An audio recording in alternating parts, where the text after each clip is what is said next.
like our uniform. Yeah. It was the first, 94 was the first year we had changed the uniform from the old uniform. We changed our warm-up. We held on to Robbie Bucks that year. Yeah. But that was the first year that we played the Ditty. We hated all of that.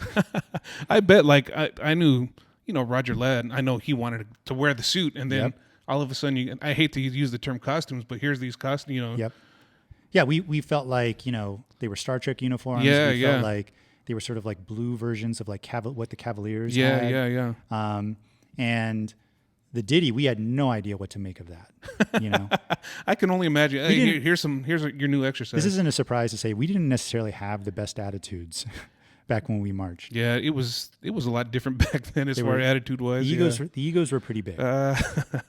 But what was nice, is that, because if I would have been a little bit younger, I would have marched, like all of Scott's years. I mean, not all of Scott's years, but like a couple of years after that, after I aged out, that were really good. Dude, I always remember the 97 line was just I would have had multiple rings, multiple drum titles. Yeah. But what I loved was marching the transition. Yeah.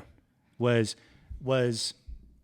the fact that 94 created something that was the beginning of something new. Yes. For the Corps. And it's rare when you get to do that. Yeah. I've talked to, I whenever I have the chance to do that teaching wise, whether it be like a brand new group, or whether it be a group that is, trying to make a huge leap forward, there's a real difference between joining a group that's already good and just trying to sustain that and repeat that versus trying to create it where it didn't exist before. Yeah. I tell people this, though, too. The 94 Blue Devil show, an iconic show. I'm just overall in general, people love that show and everything. But I feel if you would have used the old uniforms for that show, I don't think it would have worked. I mean, it would have been cool, but I don't think it would have had the same effect as doing the transition over to the new, like you call them, the Star Trek uniforms. It was essentially like new branding. Yeah. We wanted people to look at us in a new way. Yeah. I would say a good comparison is when Mike Jackson went to Blue Knights. Yeah. And they totally changed their look and they changed their way of designing shows, and they were rewarded for that. People looked at the Corps in a new way. Yeah. And it's not leaving traditions behind. It's figuring out a way to keep that tradition of excellence moving forward and to evolve, and to give opportunity to designers. I mean, like Scott was admittedly, he will say he was a very young designer back then. Yeah. So I am all for that. As far as like, and it's hilarious to think that like Scott was way younger than I am now. When he was teaching me back then, and because you don't see it in those terms. I mean, right, and that Kevin Murray was, he aged out in '88.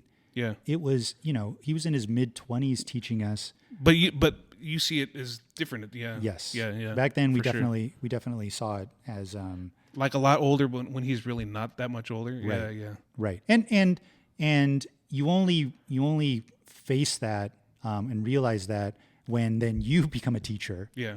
And then you try to, you try to do what they did and realize, at that age I didn't do anything close to what those guys did. Oh yeah, for sure. I mean, okay, for example, not Blue Devils, but let's look at cadets. Mm-hmm. 89, Tom Hanks takes over that program.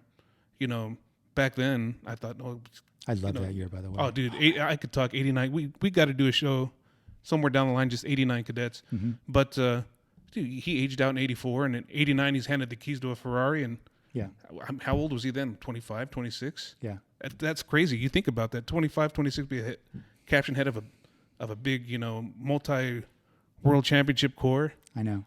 But Glenn, but when we're that age, you see him being a lot older than what he actually was. Glenn talks about that too, because right after he aged out of Blue Devils, yeah, I think it was 84. 84. He went to cadets. Yeah, 84. He was there 85, 86. And I want to say. And he was teaching with a young Tom Hannum. Yeah. At the time, and teaching Angst in the line.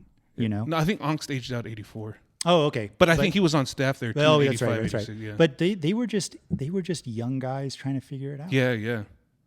But when you're back then at the age like a young guy marching, the age gap seems so much bigger than what it actually is. Yeah. Yeah, yeah. 100%.